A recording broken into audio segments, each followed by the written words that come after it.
Hello friends, வணக்கம். Welcome to Sarguna சமையல். இன்றைக்கி நம்ம சேனலில் ஒரு அட்டகாசமான சுவையில் பச்சை மாங்காய் தொக்கு தாங்க செய்ய போகிறோம். இதை பார்த்திங்கன்னா சுட சுட சாம்பார் சாதம், தயிர் சாதத்தோடு சாப்பிட்றதுக்கு செம்மையாக இருக்கும். மாங்காய் சீசன் இருக்கும்போதே இந்த மாதிரி ஒரு முறை செய்து சாப்பிட்டு பாருங்கள்.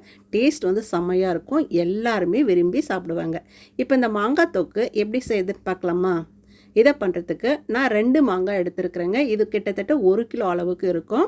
இதை எங்கள் ஊரில் நாங்கள் ஒட்டு மாங்கான்னு சொல்லுவோம். இனிப்பும் புளிப்பும் கலந்து நல்லா ருசியாக இருக்கும் சாப்பிட்றதுக்கு.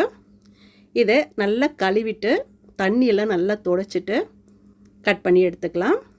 மாங்காய் பார்த்திங்கன்னா இந்த மாதிரி காயாக இருக்கிற மாதிரி பார்த்து வாங்கிக்கோங்க. அதுதான் வந்து பச்சை மாங்காய் தொக்குக்கு வந்து ரொம்ப நல்லா இருக்குங்க. கொஞ்சம் கூட சதைப்பகுதியை வேஸ்ட் பண்ணாமல் எல்லாத்தையும் கட் பண்ணி எடுத்துக்கலாம்.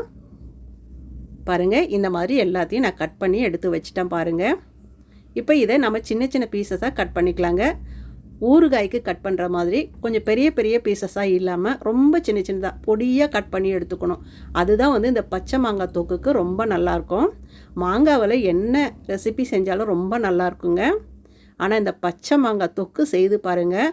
இதோட ருசி வந்து செம்மையாக இருக்கும். எல்லாருக்குமே ரொம்ப பிடிக்கும். செய்த உடனே காலி பண்ணிவிடுவாங்க, அந்தளவுக்கு ருசியாக இருக்கும். பாருங்கள், இந்த அளவுக்கு சின்ன சின்ன பீசஸாக கட் பண்ணி எடுத்து வச்சிட்டேன் பாருங்கள். 2 மாங்காயும் கட் பண்ணி எடுத்து வச்சிட்டேன். இதே மாதிரி நீங்களும் கட் பண்ணி எடுத்துக்கோங்க. இருக்கட்டும். அடுத்ததாக அடுப்பை பற்ற வச்சுட்டு ஒரு கடாய் வச்சுக்கோங்க. அதில் ஒரு 3 டேபிள் ஸ்பூன் எண்ணெய் ஊற்றிக்கலாம். உங்கள் விருப்பம் போல் கடலை எண்ணெய், நல்ல எண்ணெய் எது வேணாலே ஊற்றிக்கலாங்க. எண்ணெய் சூடானதும் 1 ஸ்பூன் கடுகு சேர்த்துக்கலாம்.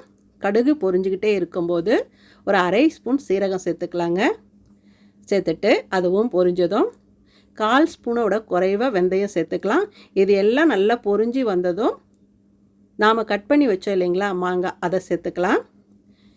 இந்த தொக்குக்கு வந்து எண்ணெய் நிறைய தேவைப்படாதுங்க. கொஞ்சமாக ஊற்றினாலே போதும். அப்போ தான் இந்த தொக்கு வந்து ரொம்ப நல்லாயிருக்கும். மாங்காய் எல்லாத்தையும் கம்ப்ளீட்டாக சேர்த்துட்டேன் பாருங்கள். சேர்த்துட்டு ஒரு 4-5 நிமிஷத்துக்கு வந்து நல்லா இந்த கலர் சேஞ்ச் ஆகிட்டு இந்த மாதிரி வர வரையும் நம்ம வதக்கிக்கலாம். ஒரு 3/4 பாகம் வதங்குற மாதிரி வதக்கிக்கலாங்க. இருக்கட்டும். இது கூடவே நம்ம மிளகாய்த்தூள் சேர்த்துக்கலாம். 1 டேபிள் ஸ்பூன் காஷ்மீரி மிளகாய்த்தூள் சேர்த்துக்கிறேங்க. இது கலர்ஃபுல்லாக இருக்கும், ஆனால் காரம் ரொம்ப குறைவாக இருக்கும். கூடவே 1 டேபிள் ஸ்பூன் தனி மிளகாய்த்தூள் சேர்த்துக்கிறேங்க. இது கொஞ்சம் காரம் கூட தான் இருக்கும். உங்கள் காரத்துக்கு தகுந்த மாதிரி மிளகாய்த்தூள் வந்து கூட குறைச்சி பார்த்து சேர்த்துக்கலாங்க. சேர்த்துட்டு இது கூடவே ஒரு 1/2 ஸ்பூன் பெருங்காயத்தூள் சேர்த்துக்கலாம். சேர்த்துட்டு அடுத்ததாக இது கூடவே ஒரு 1/2 டேபிள் ஸ்பூன் தூள் உப்பு சேர்த்துக்கிறேங்க. சேர்த்துட்டு இந்த மிளகாய்த்தூளோட பச்சை வாசனைலாம் போகிற வரையும் ஒரு 2-3 நிமிஷத்துக்கு நல்லா தொக்கு மாதிரி அப்படியே சேர்ந்து வரணும். அது வரையும் நம்ம வதக்கிக்கலாம். நல்லா வதக்கி விட்டுக்கலாங்க. பாருங்கள், நான் சொன்ன மாதிரி எல்லாம் தொக்கு மாதிரி சேர்ந்து வந்துருச்சு பாருங்கள். எண்ணெயும் இந்த அளவுக்கு தான் விடணும், அதிகமாக ஊற்றக்கூடாது. அவ்வளோதாங்க. அட்டகாசமான சுவையில் மாங்காய் தொக்கு, பச்சை மாங்காய் தொக்கு சூப்பராக தயாராகிடுச்சு பாருங்கள். இது மாங்காய் சீசன் இருக்கும்போது மிஸ் பண்ணாமல் இந்த மாதிரி ஒரு முறை செய்து சாப்பிடுங்க. செம்மையாக இருக்கும்.